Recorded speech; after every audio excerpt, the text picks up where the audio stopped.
Hey folks, this is Keith and you're watching Barber's Auto Help. Today I've got this 2008 Chrysler Town and Country 3.8 liter V6 and I'm going to be replacing the spark plug wires and spark plugs. Let's go ahead and get into it. The first thing I'm going to do is I'm going to disconnect all of the wires, disconnect them from the coil, and I'm just going to twist the boots and pull out just like so. Same thing with the rear ones. I'm going to go ahead and rip the wires off completely, and a lot of times you want to pay attention to what order the spark plug wires were installed on the coil pack here. But on this, you really don't have to worry about that because each of the electrodes on the coil pack have numbers on them, and each of those numbers correspond to the related cylinder. And the cylinder identification on this thing is 1, 3, 5, 2, 4, 6. So make sure when you put your wires on, if you put it on the number 6 electrode here, the wire goes to the number 6 cylinder.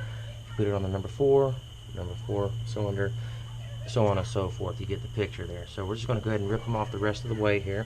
And you see this little holder right here just pulls right off of that stud. We're just going to go ahead and remove the wires completely off of that. Take and grab and twist these wires to pull them off.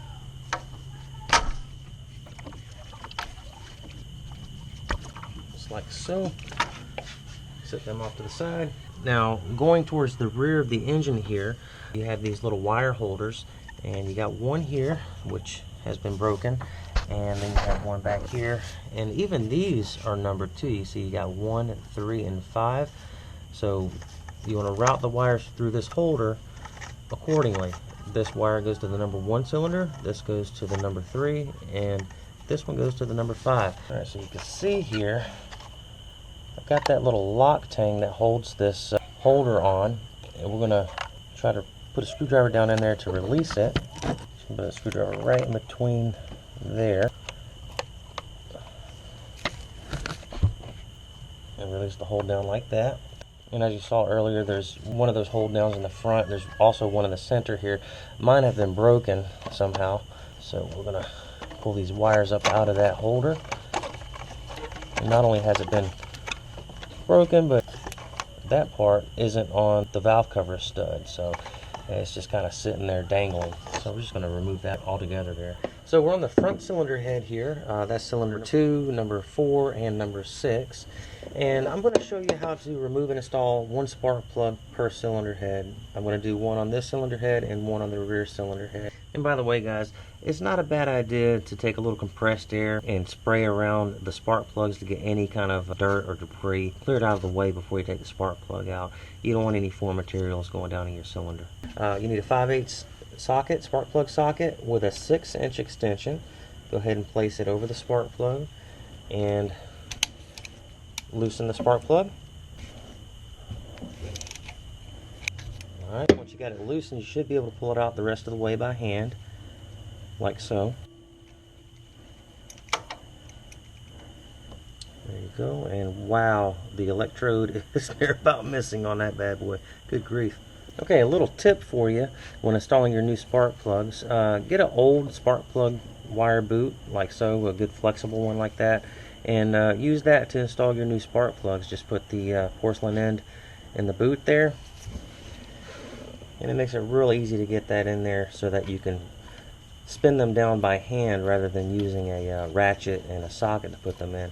I always think it's better to install bolts and spark plugs and any other fastener by hand initially to get the thread started. That way you prevent yourself from cross threading. And take your spark plug socket and 6-inch extension, place it over the spark plug without damaging the porcelain, and torque your spark plug down to specification. Use your repair manual for that information, and yes, you will need to use a torque wrench in order to torque them down properly, and that's not shown here. Okay, since we're working on the rear of the engine here, and I'm going to pull those spark plug wires off, and I'm also going to change one of the spark plugs back there and show you how to do that. I'm going to sit you right over there in the far corner of the engine compartment and have you facing towards the engine. So just to give you a little orientation there. And to do these rear spark plugs, it's pretty easy just to reach around the top side of the engine just like that. You just got to kind of do things by feel. Alright, this here is cylinder number 1, 3 and 5, just reaching right around the engine there, and I'm spinning the spark plug boot and then pulling. Same thing on this one. Give it a spin, break it free from the spark plug, then pull. And if you got to switch arms, however you got to do it to get the most leverage on it.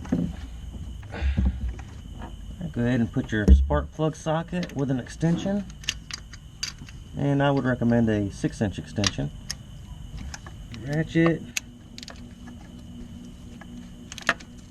And once you got it loosened up enough, you can just use your hand to spin it off the rest of the way.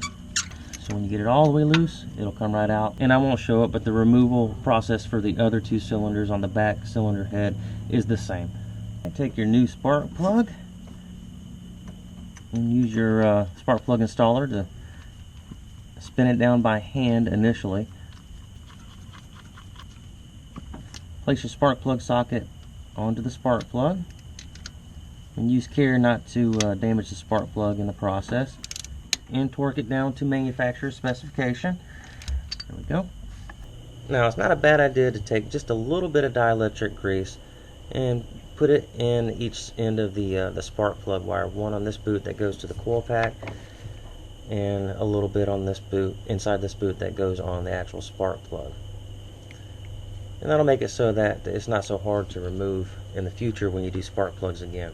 This end here goes on the ignition coil, and we're just going to slide it right over that electrode, and we're going to make sure it snaps into place